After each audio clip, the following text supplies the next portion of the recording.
शक्तीपीठ महामार्गाच्या माध्यमातून 50,000 कोटी रुपयाचा लोण्याचा घोडा आणायचा डाव काही लोकांचा आहे आणि त्यासाठी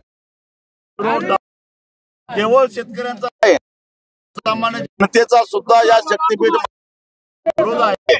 त्याला दोन कारण, एक तर 86,000 कोटी रुपये नंतर या रस्त्यावरून प्रवास करणाऱ्या जनतेला टोलच्या रूपामध्ये भरायचा आहे। जो 32-33 कोटी मध्ये रस्ता व्हायला पाहिजे होता तो 86,000 कोटीत करून 50,000 कोटी रुपये त्यातनं भ्रष्टाचार होणार आहे।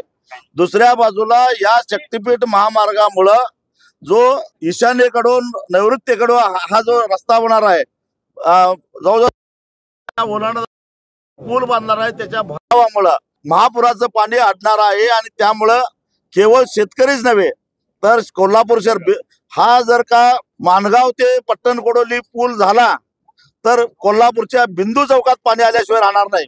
इतका पंचगंगेच्या पुलाला आधीच ह्या रस्त्यामुळं, या पुलामुळं कोल्हापूरला पुराचा वेढा बसतो। अजून एक पूल झाल्यानंतर अजून एक मोठं संकट गैर होणार आहे।